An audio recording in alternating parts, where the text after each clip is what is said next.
I need to let this out because keeping it bottled up has been tearing me apart. Maybe it'll make sense to you, maybe it won't. But if you've ever loved someone so completely, only to realize that love wasn't enough to make them stay, then you'll understand this in your bones. The night I walked out, something inside me cracked in a way that could never be undone. I didn't realize at the time how far that fracture would spread. All I knew was that months later, I'd still be here, trying to pick through the ruins of something I once thought could never break. I told myself I was strong enough to leave without falling apart. But the truth? I was already broken before my hand even touched the doorknob. I can still see that room, the living room with the threadbare rug we'd picked up secondhand. That rug had carried our laughter, our hopes, our promises of forever. A forever that slipped right through our hands. Then she spoke. "Michael makes me feel alive." Her voice was so soft, almost a whisper, but the words hit harder than if she had screamed them. I didn't ask for explanations. I didn't shout. I couldn't even look at her. My eyes burned, but I refused to let the tears fall. Not in front of her. Not after that. All I could manage was, "I hope he gives you what you're looking for." Even as the words left my mouth, I knew they were a lie. Deep down, I prayed that whatever she thought she wanted wasn't real. I wanted her to notice that I had always been the one who stayed, the one who kept showing up when no one else did. But I didn't fight for her. Because begging someone to stay once they've already imagined life without you, that's just another form of dying. So I left. Not because I had stopped loving her, but because I knew she was already gone. The nights that followed were merciless. Sleep abandoned me. Food lost its taste. I hid in a cheap motel, 40 minutes away from the home we had built together. The silence there was suffocating.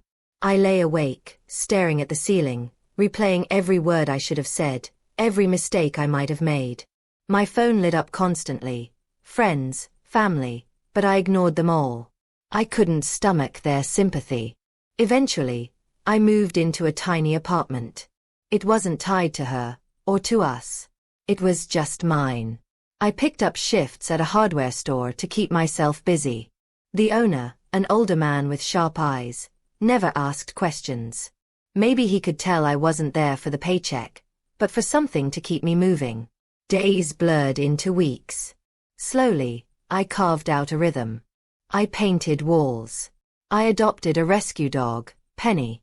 She didn't fix me, but she gave me a reason to wake up, a reason to come home. And then, I realized, I didn't really miss Brooke.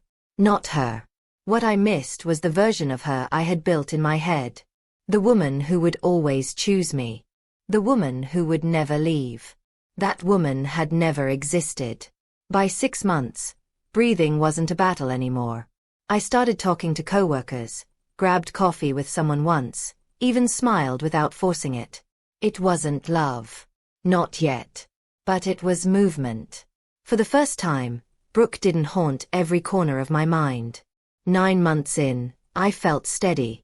Not completely healed, but grounded. I wasn't searching for answers. I wasn't waiting for closure. I had already made my own. And then, she came back. It was a Thursday.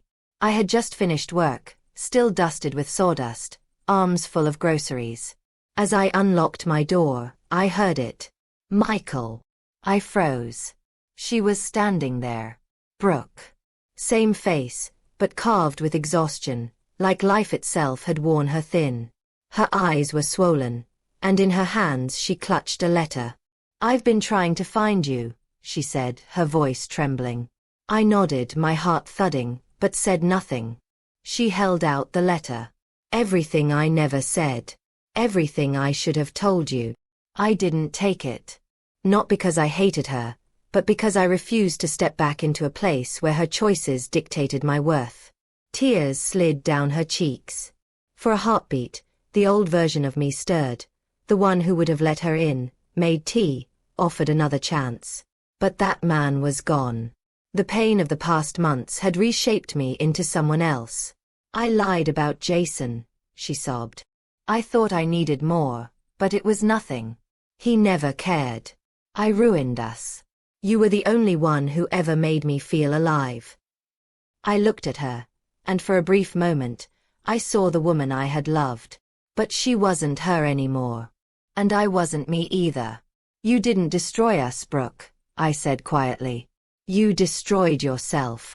Her face collapsed. I'm sorry, she whispered. I nodded. I hope you heal. But I'm not yours anymore.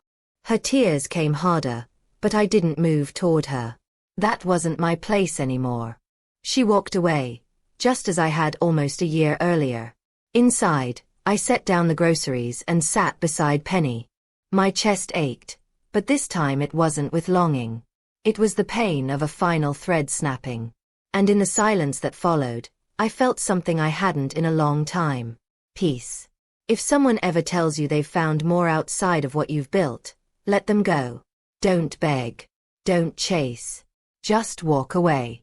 Because the greatest thing you can discover isn't an explanation or revenge. It's freedom.